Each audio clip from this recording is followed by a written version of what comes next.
It's my pleasure to be here on Charcha 2020.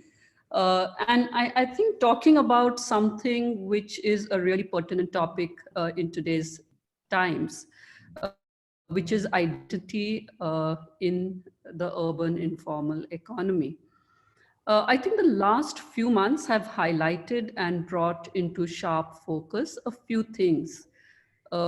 One, our cities have a significant contribution from people who are not domiciled, formal employment contracts.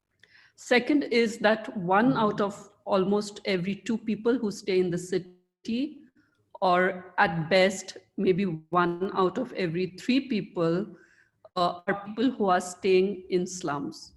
A third is that most such slums are not notified and lack basic services of water supply, sanitation, health, education.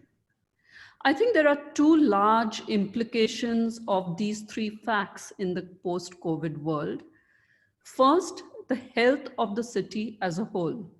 We've seen reports that, are mapping significant COVID outbreaks in areas with such slums.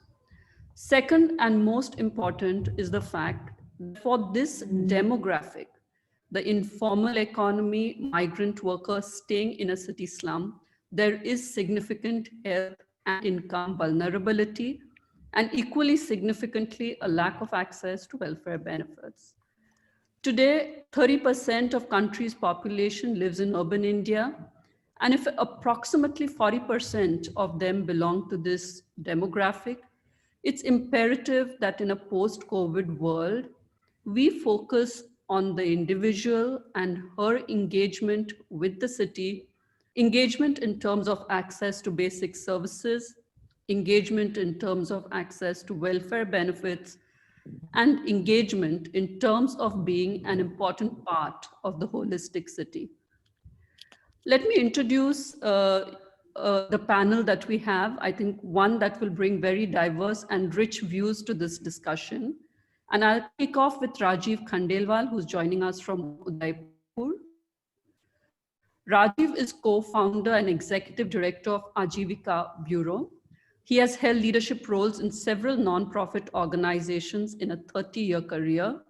He was an Ashoka Fellow in 2005, India Social Entrepreneur of the Year 2010, and Ajivika Bureau, established in 2005, actually focuses on the migrant and informal workers, including legal awareness and aid, healthcare, financial services, and skill training. Sandeep Sachdeva is joining us from London, co-founder and CEO of Safe in India, which he has set up to assist industrial workers who have lost hands or fingers in the auto sector supply chain in India.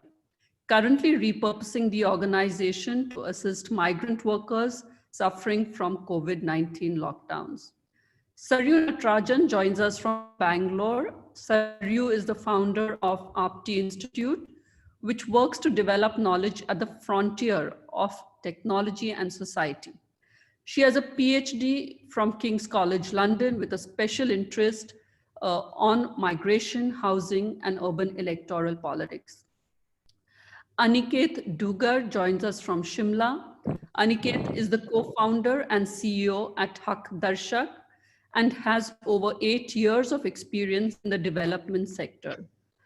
He's an Acumen India Fellow 2018. With that, let me kick it off and start with Rajiv. Rajiv, circular migrants are a crucial part of the city's fabric. Looking back, what are your observations about their ability to access basic services like sanitation, health, education? What do you think makes it so hard, and what do you think would enable it? Okay. Thank you, Shilpa, for that very... am I audible? I hope I'm audible. Yeah, we can hear you. Okay, great. So thank you, Shilpa, and thank you, and great to meet everyone on this platform. Thank you for having me here. The topic is very moved to what we do in future in our cities.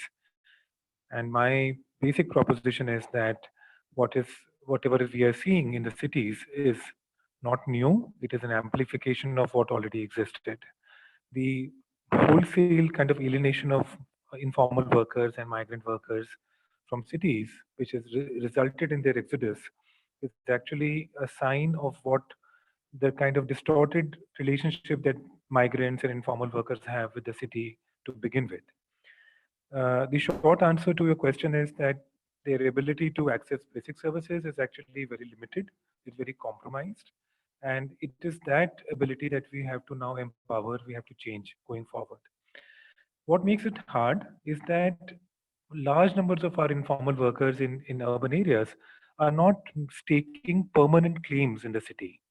They are only seasonal people. They are people who have come to work, engage with the city in an economic sense. They're there to earn a wage, a living, and then take it back to their villages. And they intend to go back and resettle, back in the rural areas till such time their children have started to migrate and come back to cities. So it is lack of permanence that actually creates like a hindrance, which means that they are not part of the political fabric. They don't have voting rights. They are not a political constituency. They're ultimately a population that is there to earn and then go back. So they're in between people. The other big reason why urban services have remained distant from this group is the fact that all our services are pegged to domicile, to proof of domicile. It means that you will get your services if you can prove that you actually belong to the city. Now, that's a very major kind of flaw in the way our city, our urban services are designed. It means that people who may be living in the city for years and years and for better part of the year will actually not be able to access ration, will not be able to, get housing, sanitation, healthcare, education for their children, despite the fact that their contributions are so rich and so profound to the city's economic prosperity. But because of lack of domicile proof, they will not be able to access it. I think there is a certain there's not just a design flaw. There's also in the way our budget allocations, our financing has been structured. Our federal structure is being operated in a way that does not keep in mind that people are no longer sedentary. It's a highly mobile population. People will move. They will go from rural to urban areas, and they will take with them their disadvantages. They're poor and unconnected and alienated in rural areas, and they are going to reproduce those disadvantages in the cities.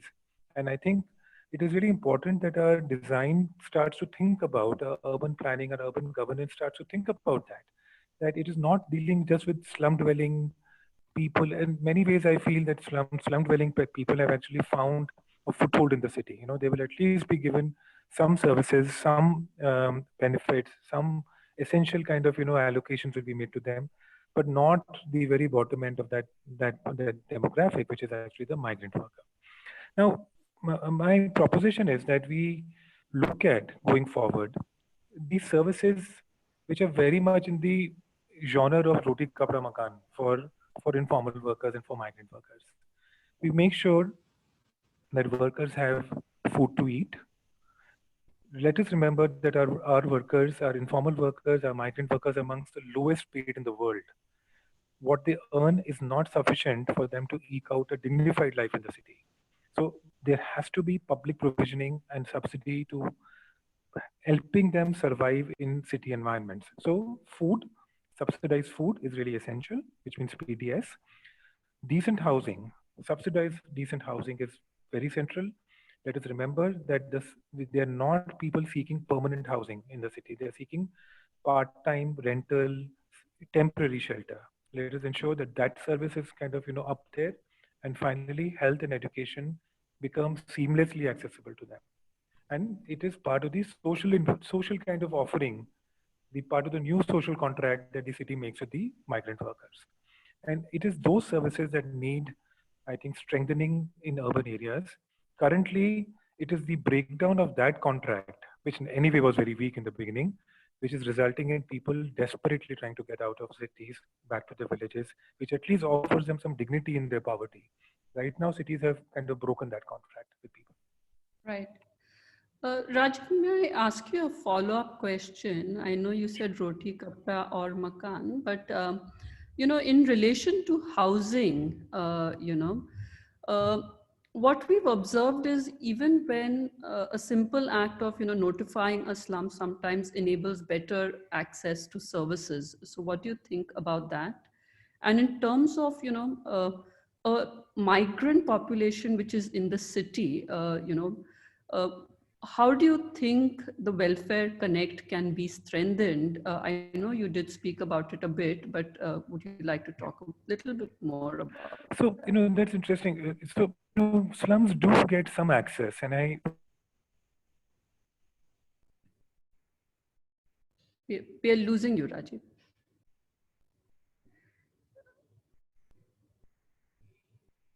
Rajiv, we are losing you. So, Shilpa, this is either fly, there he's back. under flyovers, and it is these settlements that I think need to be recognized as spaces that are contributing to the urban prosperity.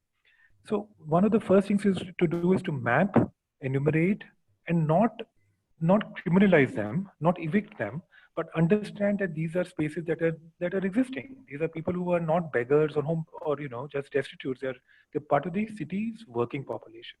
So I think to legitimize these settlements with a view to start providing at least transitory services till people have till the cities have sorted out the.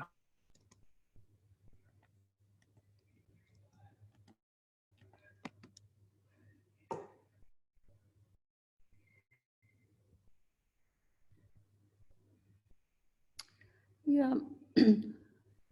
Uncounted people. In Ahmedabad, where we work, for example, that data I shared with you earlier, 55 lakh people total population, 8 to 10 lakh people who are uncounted migrant workers in Ahmedabad. The city doesn't account for them. And it is for these people that services need to now kick in and be real. Resources do exist. They don't have to be part of the slum population to be served. These other settlements can be served as well. I think, it is really important to get to come to this political consensus around this, that these are people who are there who need services, who cannot be, they can't just come and be wished away to become invisible after they've done their bit. I think urban governance and urban planning has a lot to do in this context. And it is not just a labor issue. I think it is a city development and planning issue that we are up against. Sure. No, thank you for that, Rajiv. Sarju, maybe if I can move to you. You have, studied the role of technology and the role of political intermediaries between the state and the citizen and their role in providing services. So, what are your takeaways, in terms of how this ecosystem can work? Sure. Thank you very much, Shilpa. It's very exciting to be here. I think before we start talking about what intermediaries can actually do, I think it's useful to also realize that there are multiple types of intermediaries.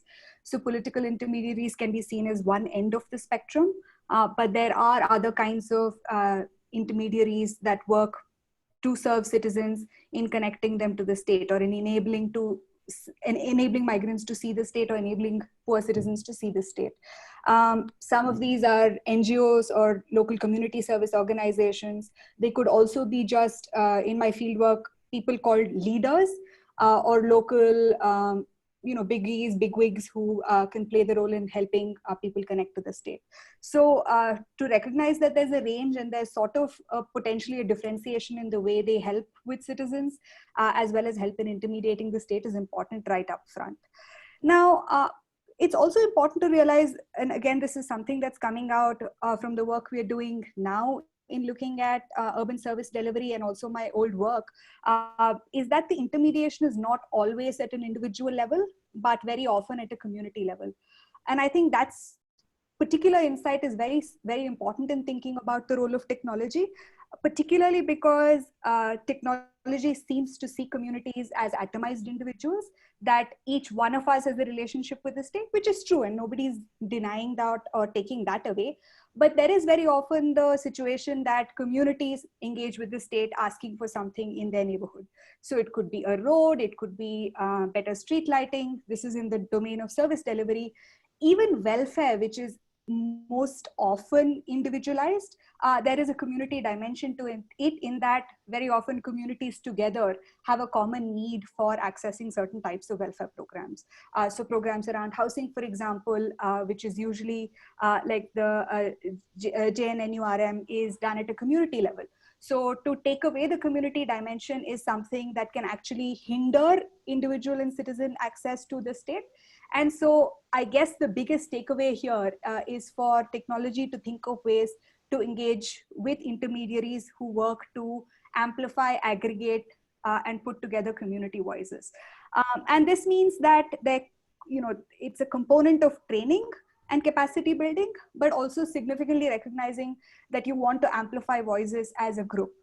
So having ways to file complaints in mass, or bulk upload applications, and not always see the individual as the only lens, might be one way to go forward.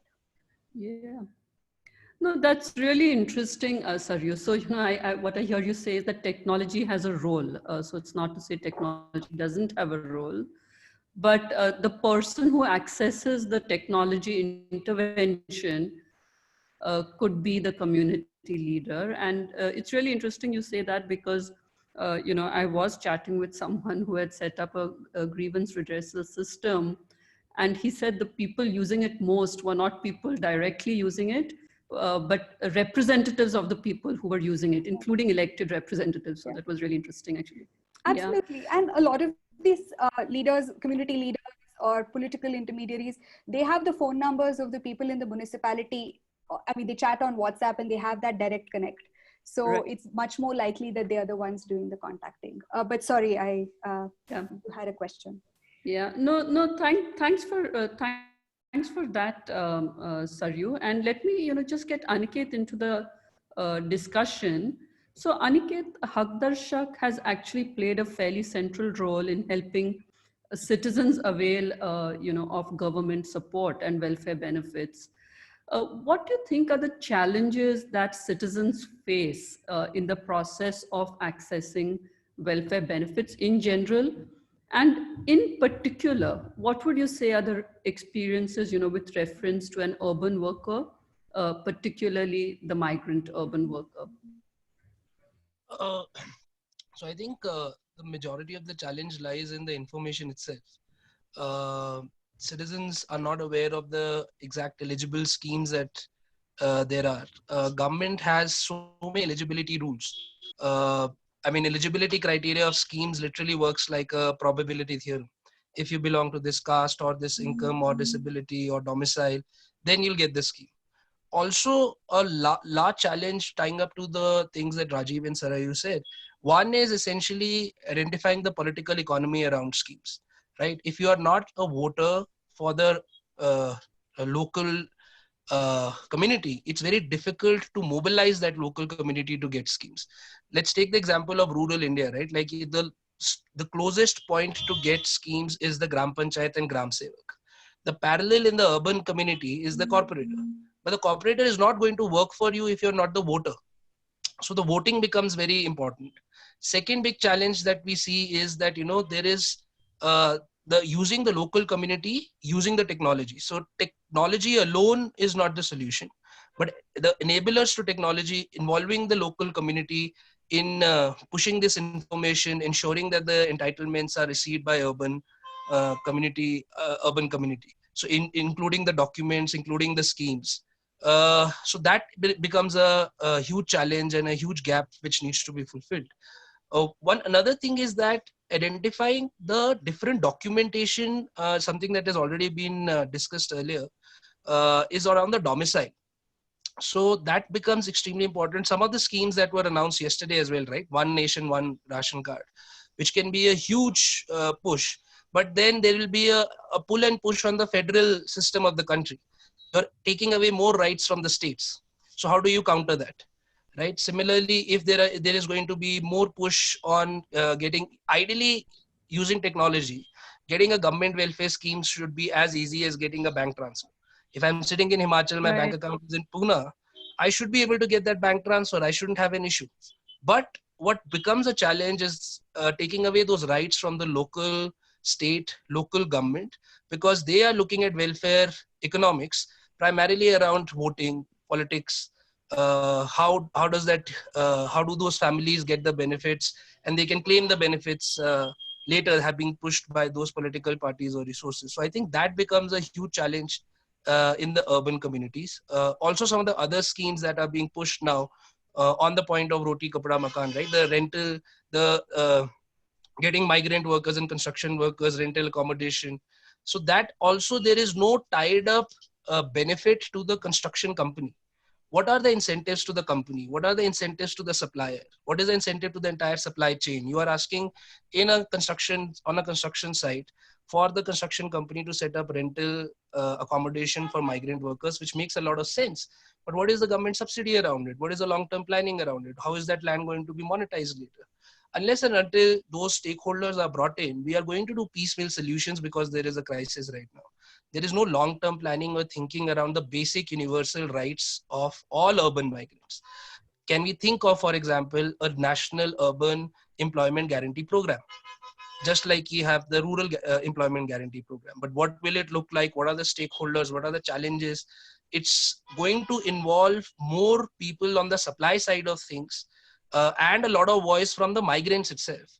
We need people who can use technology, who are part of the urban migrant ecosystem, not people coming from outside and using technologies, using data sets and using helplines and coming in and saying that we'll solve a problem. It has to be people who can use those tools and data sets on their own and access all these government services, financial services, private services through their own smartphones. Uh, so yeah. Yeah.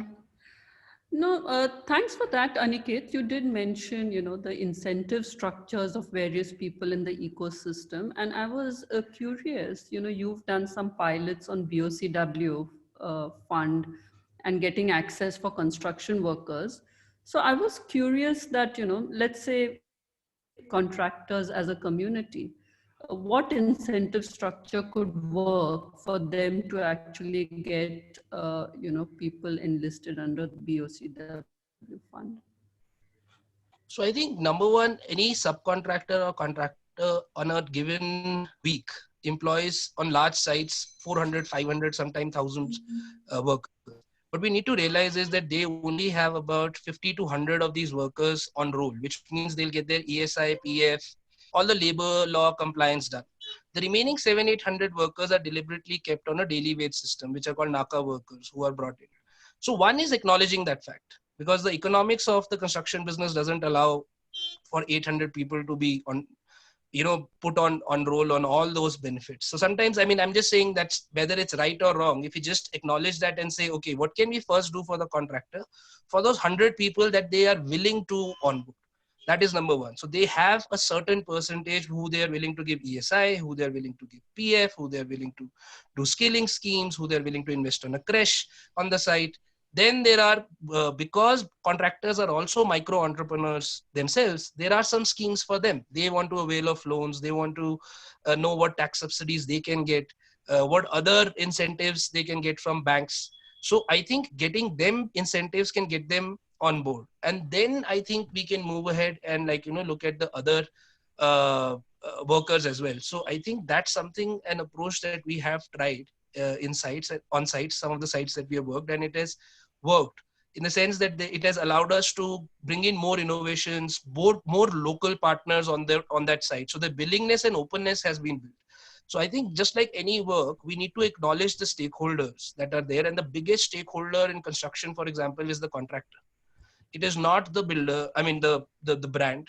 So if you have a big brand, they are just the investors. They are not the actual contractors. So it's the local contractor who we need to build strong, and rather than pushing them in a corner and saying you're non-compliant, let's first work with them. What are you willing to be compliant on? And then build on it.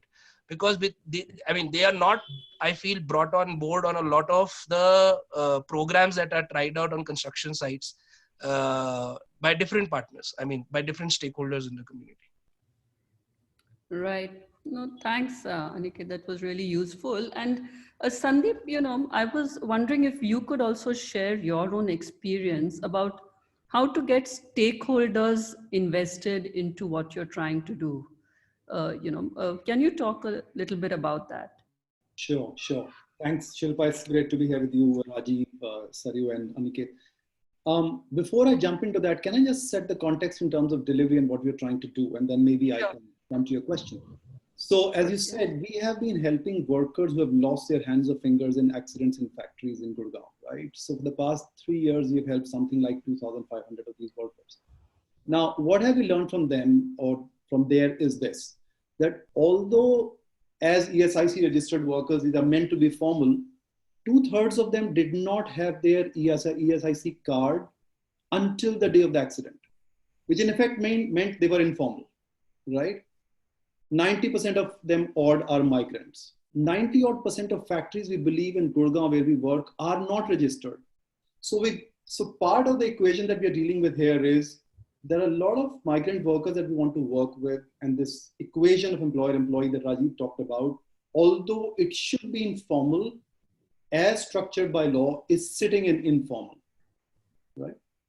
Now, before solutioning the issue that comes to me, having moved from corporate sector to social sector, is this, that people like me for decades have taken wrong decisions. We have not helped the situation.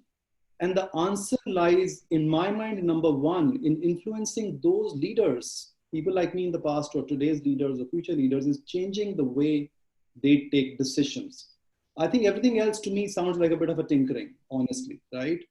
And what do I mean by that is, never in my career, anybody ever in any board questioned me what were the externalities of the decisions I was taking. It could be $1 billion investment. Nobody would ask me what happens to environment or people as a result of this outside.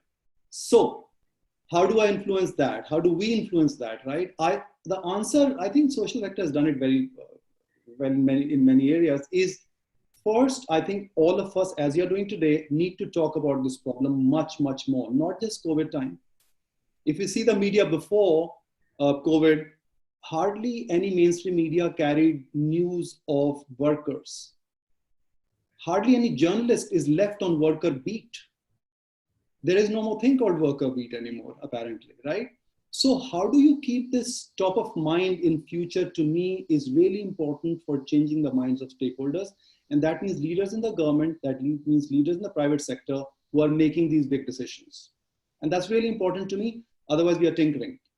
Now, how do we go about influencing and what lessons we draw from there? I think one is evidence. All of us try bringing evidence. So for us, it was 1,000 workers having lost their hands and fingers just in auto sector supply chain in 2 years that we were tracking it, right? So we took it to the boards of auto sector and we said, this is really happening in your supply chain and you are accountable.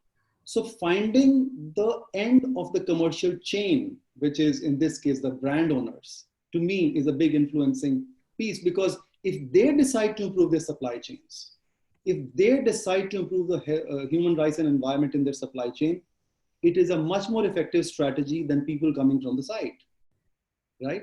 So the corporate sector, in my mind, has a huge role to play, because I believe that in today's world, corporates are much more powerful than governments. So we've got to influence corporates, right? How do you influence corporates? To me, it's about awareness. It's about reminding them of issues. It's about media playing a role which is not temporary like right now. It's a long-term role. Media needs to invest in it. Who will support that media becomes another question. Why would you buy that newspaper becomes another question, right? So there is this piece about information that needs to be put out there. Then when it comes to the worker community, and I think others have said it, ultimately people have to demand their rights. Ultimately they have to push their cause. Communities have to work together to push their agenda. In migrant communities, it's more of an issue because these people are migrants. They're moving in and out all the time, right? How do you create communities? What we see in Gurgaon is in one way to look at these communities, there is a Bihari colony, there is an Assami colony, there is a Bangladeshi colony. People are staying by states, right? So can we create a system where these communities are empowered with knowledge, with information, with their rights, where they're demanding some of this stuff? And that actually is, the challenge with that is that Indian health indicators are some of the worst in the world. Our social indicators are worse than China, Indonesia, Malaysia, Sri Lanka, you name it, right? How do you make people who have been malnourished for the first 5 years of their lives demand their rights? So this needs a systemic solution, which brings the role of the government. And all these announcements yesterday, some of them sound great to me, right? If the detail is worked out and it is actually implemented on the ground, that is important. So the second message I'll leave here to answer your question, and I'll stop after that, is we look at ESIC scheme. We help workers get employees, state insurance corporations, insurance for healthcare and compensations, right? We have got about 17 crores of compensation. Now, we don't charge workers for that at all, which is really important, right? What have we learned out of that is this. The service delivery from the government does not work in many cases because, one, people are just not aware. We ran a quiz on asking the simplest question in ESIC, which is this. How many of you know that ESIC registration needs 10 staff in your organization? That includes the owner if he's paid and manager, everybody else, right? 80% did not know that answer. 80% of workers. 340 people, I think, participated in that. Now, people don't even know what the scheme is and how it works for them, how they're going to use it, right? And then the second thing is, the way the government runs schemes, unfortunately, is much worse than private sector. And I'm not a privatizer, on the contrary. However, you have to learn from private sector, right? In private sector, you have constantly people working on customer experience. How do you improve customer experience? You have government schemes, on the other hand, where there is a perverse economy that the worse the scheme is communicated, the less it is used, the less work there is for the government and its staff, and the more profitable or the more cash they can retain, right? So if pensions in ESIC are a very difficult thing to get, if maternity benefits in ESIC are a very difficult thing to get, well, people won't take it. If people won't take it, there is less work to do and there is a lot of profits. So last year, ESIC had 9,000 crores extra profits. So I'll stop there, but I think those two are the big things that I would like to put out. Yeah. Yeah. Thanks for that, Sandeep. I have a follow-on question, which is, you mentioned get the brands into it. But the fact of the matter is that in a lot of industries, especially industries which employ a lot of people, it's not, in a sense, bulk of the industry may not be with brands. It might be with unbranded players.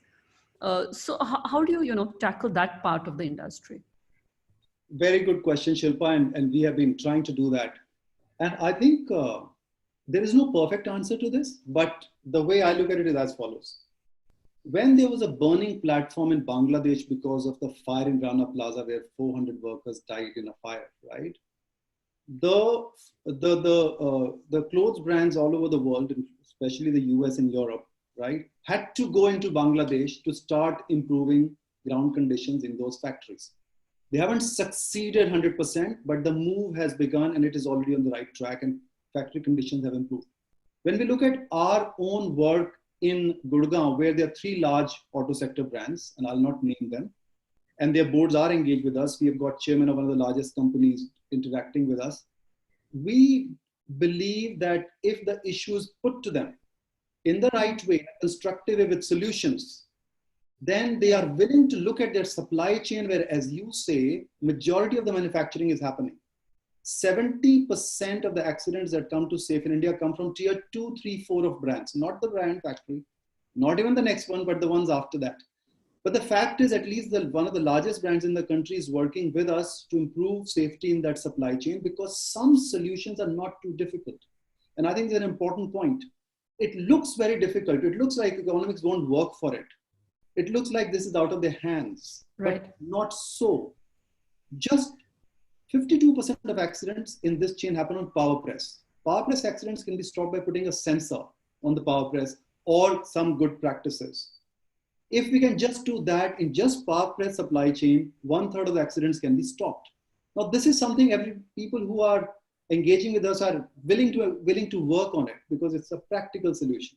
So I think one way to engage with brands, and there are several, of course, there are investors in them that one can talk to, right? There are other stakeholders around them which one can talk to.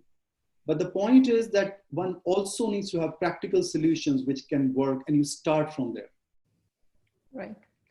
So thanks, Sandeep. I actually want to, throw one question out to both Rajiv and then yourself, which is that, to a lot of service delivery in terms of welfare benefits, especially to the migrant worker, requires coordination between two states, the state where they work and the state where they're coming from. Rajiv, what are your thoughts on what we should be doing here going forward? And then also Sandeep, if you can. Yeah. So very good question. And Shilpa, one of the big things to do now, big ticket things to do, is to universalize, is to not create state boundaries to access to services. And today technology platforms exist to help doing that. Financing instruments are available to make sure that if a person is getting, entitlement from here, is not duplicating kind of access in another location. Universalization is key, absolutely key to Right. leaving it on the political whims of coordination between two states. This one is BJP state, this one is Congress state. Inki banegi nahi banegi. Leave that aside. By law, universal access must be opened out. Mm-hmm. Mm-hmm. Which means that PDS should be universalized, subsidized housing should be universalized, healthcare should be universalized. People, regardless of where they belong, should be able to access it. So and this gets federal, legislative endorsement, and not be left to interstate coordination committees, which should be run by fatigued bureaucrats, and things may or may not happen then. Right. Yeah. Sandeep, do you want a quick word on this? Sure. Thanks, Shilpa. I agree with Rajiv. I think that is the answer. I'll also talk a little bit about a practical solution in migration state. So when we look at Gurgaon as an example, there's an area called IMT, right, which is the industrial center there. Model town, apparently. There is nothing model about it. But one thing that occurs to me as a simple solution, and we have been trying to push it with states of UP, Bihar, and Orissa for the past year, but they haven't listened to us. We hope they listen to us now with all this trauma that we have heard and seen, is why can't they set simple migrant centers where any migrant who moves in, and Rajiv knows more about source, we work in destination. Why can't every worker who moves into a destination town like Gurgaon register there, get some sort of an identity card, which may not be a citizenship card, because I know that's a long-term game, right? Get some basic skill assessment, get some basic certification if that is required. And if these kind of things are supported from both states, because there is vested interest, for one, it is a voter bank, source state, and for other, it is a very useful, productive resource, which, as Rajiv said, has to be recognized. And I think now businesses are recognizing, and they're losing workers, and they're saying, capture them before they go away. I mean, this is ridiculous, but that's what's happening, right?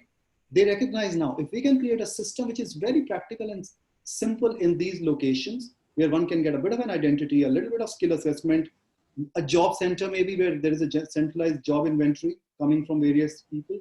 It's not difficult to do. And I think that would be a good start in times to come as migrants start coming back into these towns. Right. No, thanks for that. I think we have a final 5 minutes left. And Sarju, let me start, with you to ask the closing question. If you had, to make one recommendation to improve the quality of service delivery or welfare benefit delivery for informal workers, what would that one recommendation be? And after I'll throw this to each of the other panelists. Yeah. Sure. I think very clearly, I come from a lens of saying, recognize the way in which social structures already operate. And I think all of the panelists have spoken to that in some measure. One is that Migration particularly is highly intermediated. There are the mestries, they're called contractors. The contractors are called mestries here in Karnataka, and equivalents, I'm sure, across. So to recognize that, for instance, migration is highly intermediated, slum life is highly intermediated, that social structures like caste and class do play a role in how you do speak to people who belong to the state or whatever else. But that recognition is a fundamental starting point. And I think tied into that recognition that whatever policies are made must reflect the social reality is the idea of technology. And technology can play a significant role. And I think both Rajiv and Sandeep made the point. Migrants are mobile. Technology doesn't have or recognize state boundaries. And so why is welfare now solely the domain of the state? So there is a case for universalization, of course, considering the questions of exclusion which naturally appear when you think of any kind of delivery of technology. So being able to recognize the role of technology in addressing some of these concerns around welfare particularly is very, very useful.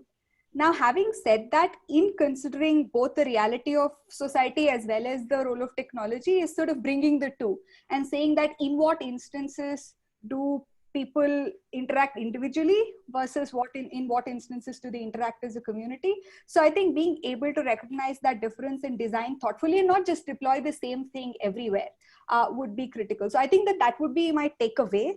And I think that speaks both to the broader concerns of urban informality, which is closely linked with migration, but more specifically what we're seeing now in today's day and age in the context of COVID around sort of the circularity, the lack of the permanent claim in the urban areas for migrants, like urban immigrants don't really have that permanent stake or claim, but recognizing that when they do come in, they come in through the help of somebody in their community to work. And so what role can this person play both in supporting their voice as well as in helping them use technology more meaningfully? So I think being able to recognize, bring together the various realities and the facilities of technology and the realities of social structure is what I would definitely say is a takeaway on this.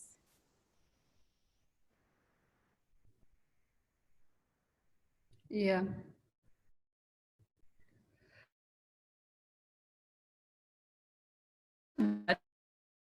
Aniket, would you like to go next?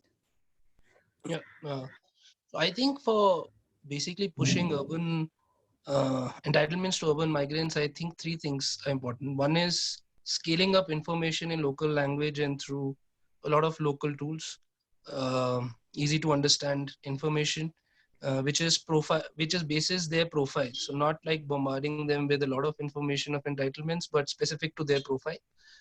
Essentially getting very specific with the information using tools that urban migrants use, which are a lot of video tools.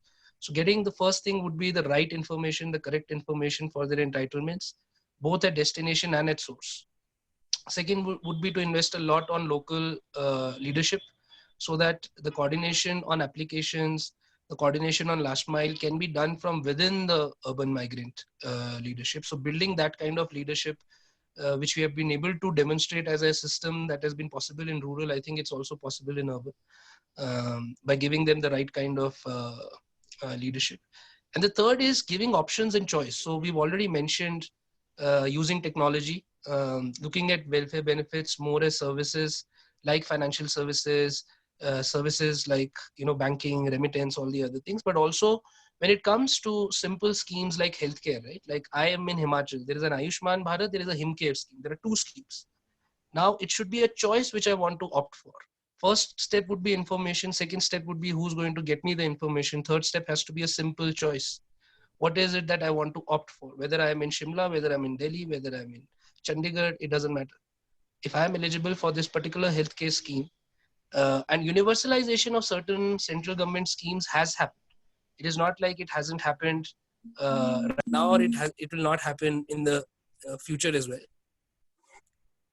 But I think what definitely we need to realize is that execution still remains a state subject.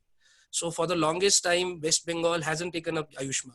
Punjab took up Ayushman in February this year. For 1.5 years, PM Awas Yojana was not taken up by Madhya Pradesh, even though in 2017-18, 418,000 homes were built in Madhya Pradesh in election year when BJP was in power.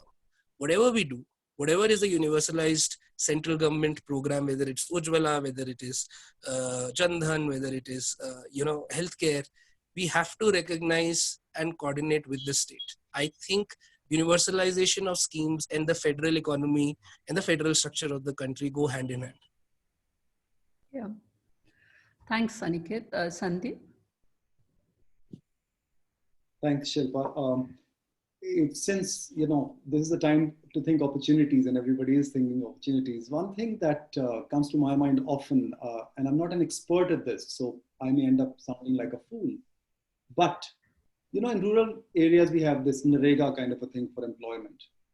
What I see is that in urban centers, there's going to be a lot of unemployment. Right now, still people like us and government are feeding them. It's fine for a period of time, but that cannot be sustained.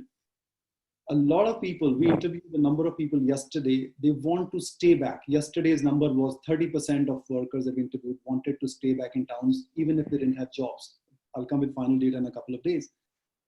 What will happen to these people? I just don't understand, right? They are not just going to be a drain on the system, but they are going to create all sorts of other, or it may end up with other kind of issues. They need employment, they need to be busy. And I sometimes think whether we need a NREGA kind of scheme for urban centers, whether we should employ thousands and thousands of, maybe lakhs of these people into doing things like clean up the city, clean up these urban centers, clean up drains, grow trees.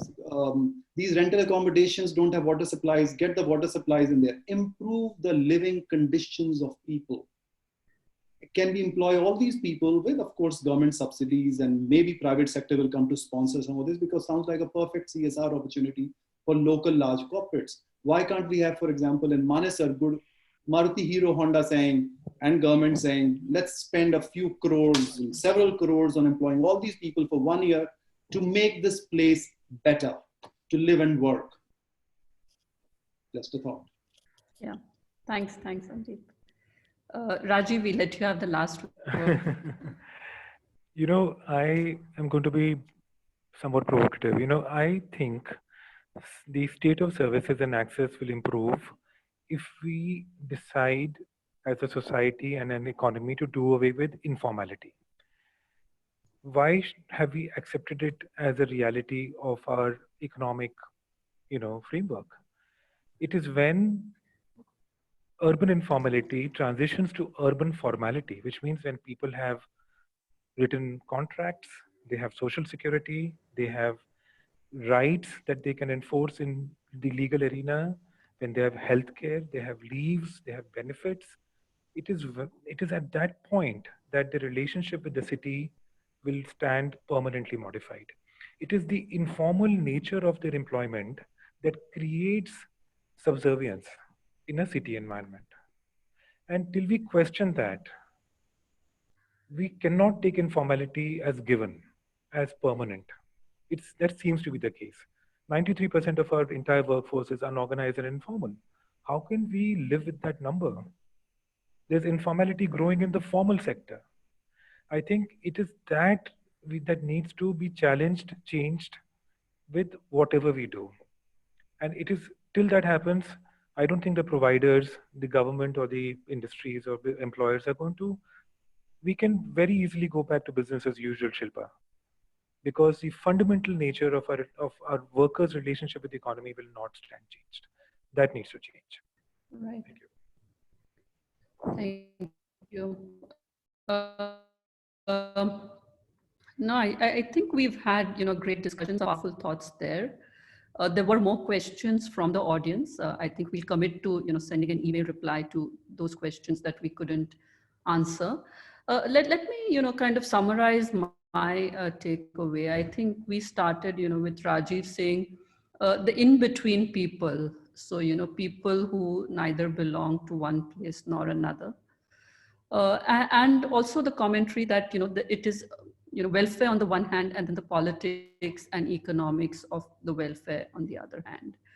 And I think some of the important takeaways for me, at least, is at a design level post-COVID. Can we think of design from the government in a boundaryless way?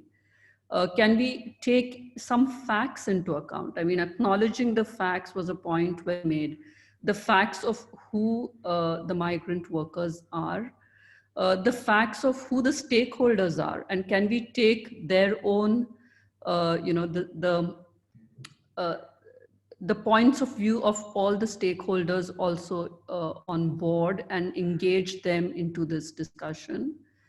A very important point was really in the end, maybe what is earned is not enough to manage lives, and therefore what do we do in terms of food, a PDS solution, in terms of housing, a solution for part-time shelter, and how do we not maybe criminalize spaces which are occupied by some portions of the workforce. I think those were some thoughts. There were also some important ones to do with involving community leaders, leaders from within the communities which the labor force came from. The role of information, the role of awareness, local language based, profile based. And then there was some, big thoughts, thoughts to do with informality as an accepted way of work, implications thereon, some big thoughts in terms of, can we have a job employment scheme in urban cities targeted at actually making cities better for everybody. I think that was a lot to pack into a 50-minute discussion. Thank you all for joining, and I'm sure we'll continue the dialogue going forward. Thank you again. Thank you.